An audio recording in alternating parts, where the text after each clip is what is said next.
So, this is an 88-year-old, relatively healthy gentleman. So that's why I'm showing you everything to see if you can figure it out. So cath, normal coronaries, echo, labs, relatively normal creatinine. Here is the cath. Again, you can see that the valve is super calcified, as you can see.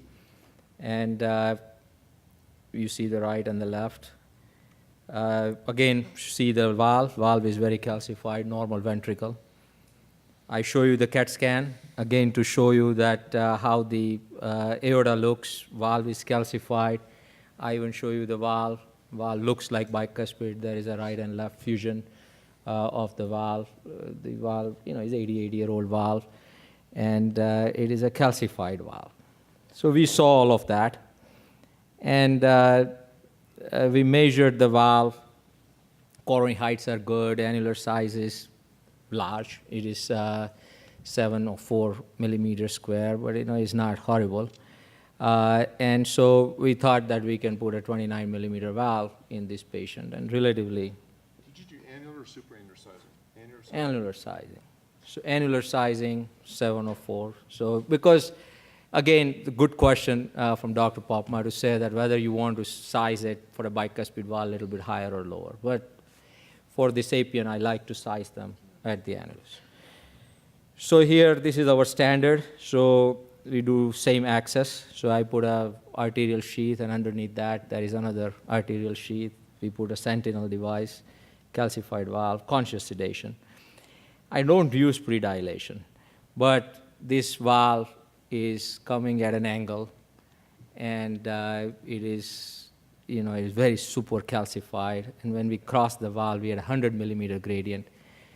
I said, let us not, try to cross directly. Let us just dilate it. So this is unusual for us because we would not have dilated. But while we were working, I felt that maybe just we should dilate. I think bicuspid horizontal root we do that too. I think that's a good I know idea. it looks tight. You could rupture the root by right, trying and to it push is a little things. bit tight. So, and you see it's very tight. So this is a 23 millimeter balloon for a 29 millimeter valve. Normally, of course, in the Edwards kit, you will have a 25 millimeter balloon, but I put a 23 millimeter balloon. Do you ever use the movement of the calcium with the pre-dil to see if you're going to obstruct coronaries? Correct, we do. But then you would like to see it in the LAO projection. This is in the RAO projection. Right. But we have a biplane lab, and I'm just showing you the RAO, but we had a LAO projection. So so there was no coronary close by. The only reason I show you the coronaries is to show you that what is the axis of the aorta. So the aorta is fairly horizontal. That aorta, it is hard to see it on the x-rays, and that's why I drew a picture in the CAT scan to show you that how the aorta comes when I do the gaining properly. You can see the aorta, and it is horizontal at the end of it. So now we put a Sapien valve, and it will not just cross. It will not just cross. Bend it, turned it, flexed it, and we do fair number of them, but it just doesn't want to cross. So it reminded us of the Sapien old ones where we didn't have a nose comb, and it will not not cross. So what can you do? So we said that, okay, we get a contralateral access of the groin, cross the valve, dilate with a 25 balloon. So we pre-closed, put a 14 French sheath, dilated with a 25. Cannot do it. So now we thought that one option is to remove because valve does come out. So 29 millimeter valve will come out back through the sheath. It will not come out all the way through the sheath, but it will come inside of the sheath. Then you can remove the sheath.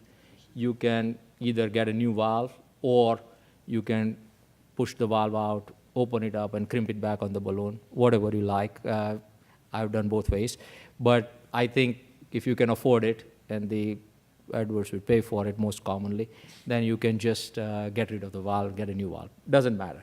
But that is another option. And the third option is to go through the transeptal, snare the wire, try to change the orientation. Go ahead. I think the other thing you could do is like when we go from radial and you can't pass the guide as you use balloon-assisted tracking, you could blow up that balloon on the Sapien at the tip and pillow it across. It is a good point. You got to have guts, because if you do that, then it is a one-way road, one-way street, Yeah. because once you start inflating it, and then, because so for the 8th case we did with the Sapien in our life, 2007, we did that we got so frustrated, so we snared the wire from the atrium, cannot cross. So then we said, now, instead of not doing it, let's have a bumper idea that have a little inflation. We inflate, push, and then the valve wants to come backwards. Then we dragged it down, deployed it in the descending aorta. It can be lucky. So what we thought that the only difference in this one, we then came up with this new idea that let us use it as a bumper balloon. So the reason why it's not going is because there is just a lot of space inside of the sinus.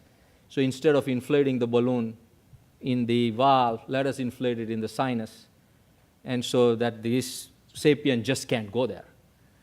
And then we push it on the balloon. Hopefully it won't rupture. So we inflated the balloon in the sinus. Patient was obviously stable.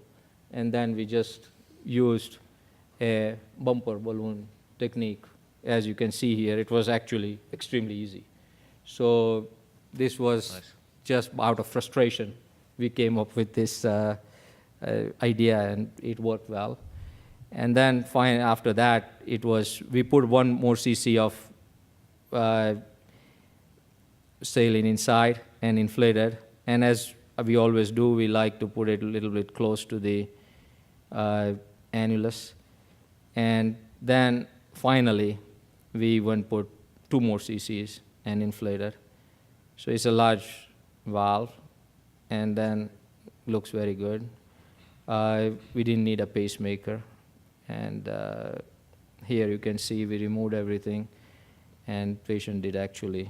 I have a sentinel removal too there, because we use sentinel in all patients. I didn't check in the sentinel filter, because normally we don't see much, and it's a waste of time, so we didn't check it. So instead of using a balloon, we use a bumper balloon, and that was the idea of this case. Thank you. Great.